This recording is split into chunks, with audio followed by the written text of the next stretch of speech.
Assalamualaikum warahmatullahi wabarakatuh. Perkenalkan, nama saya Nadira Aulia Putri, nomor induk mahasiswa 2037154 dari Prodi Teknik Informatika, Fakultas Ilmu Komputer, Universitas Pasir Pangarayan. Dan teman saya, perkenalkan, nama saya Yusnani, nomor induk mahasiswa 2037148. Saya dari Prodi Teknik Informatika, Fakultas Ilmu Komputer, Universitas Pasir Pangarayan. Baiklah, kami membuat video wawancara ini untuk memenuhi tugas budaya Melayu Riau.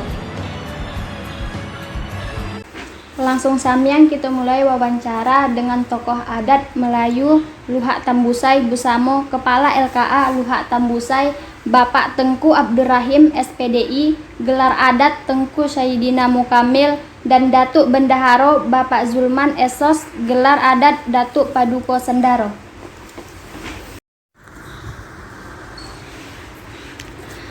Baiklah, kami ingin bertanya seputar adat istiadat Melayu Luhak Tambusai. Pak, kami nak bertanya, sejak kapan Apak menjabat sebagai Kepala LKA dan Datuk Bendaharo? Sejak kapan? Bapak secara pribadi dinobatkan sebagai Kepala LKA Melayu Luhak Tambusai itu pada tanggal 29 Februari 2020 bersama Datuk Bendaharo, bersama Sultan Mahmud, bersama Uyang Bosanudori. Artinya yang dinobatkan itu adalah disobui dengan Uyang Ompek Dubalai. Bersama Raja Luhak, ada Raja Luhak, ada Uyang Ompek Dubalai. Pak, bagaimana sejauh itu pelaksanaan budaya Melayu di tengah-tengah masyarakat kok, Pak? Oke, jadi pelaksanaan adat itu masih tetap berjalan. Contohnya seperti orang nikah kawin itu masih melaksanakan prosesi adat istiadat, tetapi mungkin ada tambahan seperti pakai keyboard. Itu kan bukan menurut budaya, tetapi lah dipadukan dengan perkembangan zaman seperti keyboard tadi kan, musik-musik. Kalau menurut adatnya itu kan tetapi mengikuti perkembangan zaman. Contoh, anak yang baru lahir mungkin mereka lagi di akikah, di upah-upah masih tetap. Di situ khitan, orang sunatan itu tetap masih berjalan. Itu masih eksis di dalam budaya Melayu, walaupun pelaksanaannya mungkin sudah ada yang tidak seperti yang semula, karena mungkin waktu yang sibuk, waktu yang singkat, mungkin anak-anak kan banyak yang di luar, faktor cuti atau liburnya sedikit. Jadi itu tetap dilaksanakan di Luhak Tambusai, terutama orang Melayu. Berapa jumlah suku yang ada di Luhak Tambusai ini, Pak? Jadi untuk Luhak Tambusai di antara 5 luhak itu suku yang paling banyak di Tambusai. Jadi dari 5 boleh suku. Yang pertama bangsawan, itu golongan raja. Di situ suku 9 disebut dengan Sibah Lua. Lalu suku Melayu, suku Ampu, suku Putih, suku Pungkut, suku Mais, suku Suborang, suku Bonua, suku Kandang Kopuh, dan suku Muniliang. Bukan Mandailing tapi Muniliang. Dan ditambah dengan Sibah Dalam sebanyak 5, dan namanya Induk Dalam, Maju Rokan, Sri Maharajo, Maju Rajo, dan Maju Lelo. Jadi untuk 5 luhak itu yang paling banyak sukunya adalah Tambusai, 5 boleh suku. Sementara di luhak lain itu seperti di Rambah itu hanya 7 suku. Jadi Rambah itu adalah adik daripada Tambusai. Jadi 7, kalau di Luhak Tambusai 9. Suku Sibah Lua ditambah suku induk Sibah Dalam sebanyak 5, tambah 1 bangsawan, jadi 5 boleh. Yang bangsawan itu, Pak, ada di daerah sini, Pak? Ini Pak Tengku ini, gelar Tengku itu bangsawan. Nah, itulah yang menjadi Raja Luhak dan Kepala Lembaga Kerapatan Adat Melayu Luhak Tambusai. Seperti yang disampaikan Kepala Lembaga Kerapatan Adat Melayu Luhak Tambusai tadi, Yang suku 9 itu pimpinannya Datuk Bendaharo, Datuk Bendahara kan. Yang induk yang 5 itu Sultan Mahmud. Itulah pimpinan daripada masing-masing tadi. Bangsawan itu tengku gelarnya kan, tengku. Kalau yang untuk suku 9 itu Datuk. Kalau yang 5, induk yang 5 itu induk namanya di dalam adatnya. Itu Pak, perbedaan antara suku bangsawan dengan Tambusa itu bagaimana pula Pak? Perbedaannya bangsawan ini dia akan memimpin dan ditandai dengan pakaian warna kuning, itu adalah bangsawan, kuning pekat. Sementara yang suku 9 itu bajunya baju hitam seperti yang disampaikan kepala lembaga kerapatan adat tadi. Dan induk 5 bajunya kuning tapi beda dengan bangsawan warna kuning, agak kuning pudar. Itu untuk menandakan di dalam adat. Kalau pakaian kuning pekat, nah ini bangsawan. Kalau hitam berarti suku 9. Kalau kuning agak pudar itu induk 5.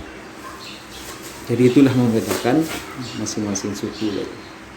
Itu Pak, bangsawan itu Pak asli daerah sini atau datang dari luar Pak? Kalau bangsawan itu kalau kita menengok sejarahnya itu datangnya dari Hindia katanya. Menurut Romo Siri dari luar keturunan Sultan Iskandar Zulkarnain. Jadi sewaktu itu belum ada beraja, suku pun masih 4. Jadi dijemputlah dicari raja sehingga dibawa ke Tambusai, diberikan gelar Tengku ataupun Sultan. Jadi kalau untuk pemimpin raja itu adalah Sultan. Itu sekilas masalah kerajaan di Luhak Tambusai. Untuk lebih detailnya bisa sama kepala lembaga kerapatan adat di Luhak Tambusai. Nah ini Pak mau nanya mengenai pakaian tadi. Yang suku bangsawan itu sering digunakan pakainya di seperti apa Pak acaranya gitu? Ya artinya kalau pakaian adat secara umum gitu ya, baik itu istilahnya Sibadaran, Sibagua dan bangsawan, pakaian adat ini biasa dipakai pada acara-acara adat, acara-acara besar adat seperti acara pernikahan, nikah kawin, yang nikahnya secara adat atau sunropi. Kemudian nanti ketika ada musyawarah adat di lembaga atau di LKA di balai, ya nanti ada beberapa musyawarah itu yang diwajibkan bagi datuk-datuk, induk-induk termasuk bangsawan memakai baju kebesaran sukunya masing-masing. Pak, apa samyang contoh adat istiadat Melayu Luhak Tambusai?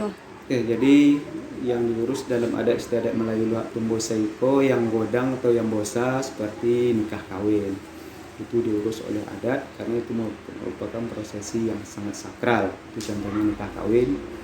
Yang kedua ada namanya meruntuhkan rambut semula jadi ataupun cukur rambut, itu termasuk dalam adat. Ataupun orang hitam baik laki-laki ataupun perempuan itu tetap dilaksanakan adat. Ataupun hatam kaji, pemberian gelar itu termasuk dalam prosesi adat.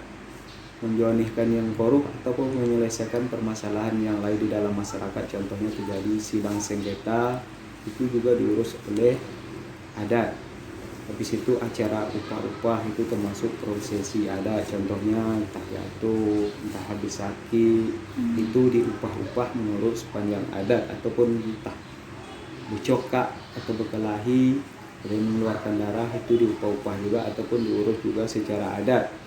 Atau orang masuk suku itu dilaksanakan prosesi adat, menurut adatnya itu melaksanakan menyembelih kambing ataupun memotong kambing. Dan tambak kubu itu termasuk prosesi adat yang agak besar di dalam Melayu. Habis itu masih lain yang lain pinjam-meminjam anak menakan itu termasuk juga dalam acara adat, umpamanya uyang semondo. Nah, kalau di dalam Melayu itu umpamanya bapak suku Melayu, istri bapak orang Kandang Kopo kan. Jadi acara dalam suku Kandang Kopo kalau nak memakai tenaga bapak, mereka harus pinjam dulu dengan datu-datunya ataupun busuk tabik. Lanjut, pinjam meminjam rumah itu di dalam adat itu harus Umpamanya bapak suku Melayu, bapak bikin acara di rumah suku Ampu umpamanya, itu harus dipinjam kepada pimpinan sukunya. Habis itu menempati rumah baru, itu biasanya diadakan juga prosesi adat dan memulangkan anak keponakan.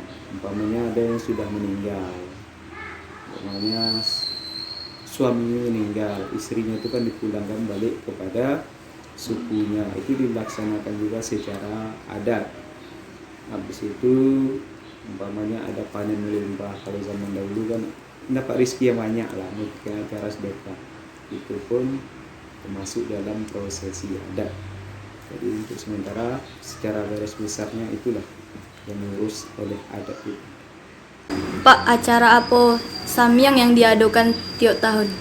Kalau sepanjang adat itu seperti penyambutan bulan suci Ramadan, sehari sebelum pelaksananya itu bulimau, dalam arti kata minta izin kepada orang tua ataupun kaum pemilih. Jadi itu acara tahunan yang masih eksis di Luhak Tambusai.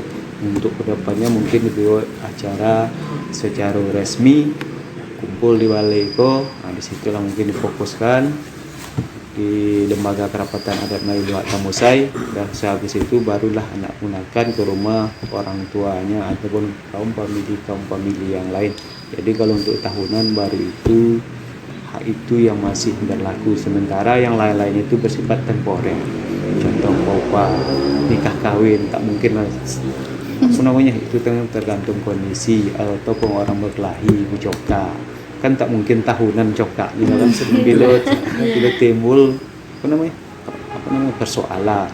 Jadi yang masih eksis tahunan itu boleh mau itulah di Luhak Tambusai itu. Kalau yang di rantau, kalau nyono pulang itu akan merasa apa namanya, ada perasaan tak senang, tak puas, merasa bersalah, sodih.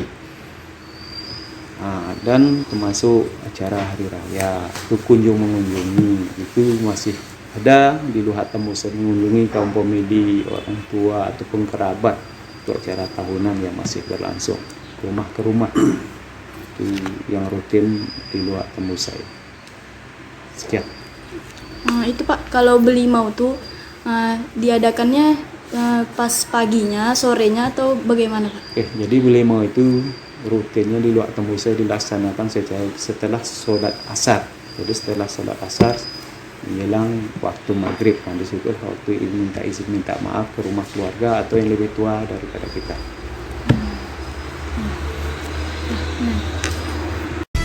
Demikianlah wawancara bersama tokoh adat Melayu Luhak Tambusai. Mudah-mudahan wawancara pada hari itu bisa menambah ilmu dan pengetahuan seputar suku dan adat istiadat di Luhak Tambusai. Assalamualaikum warahmatullahi wabarakatuh.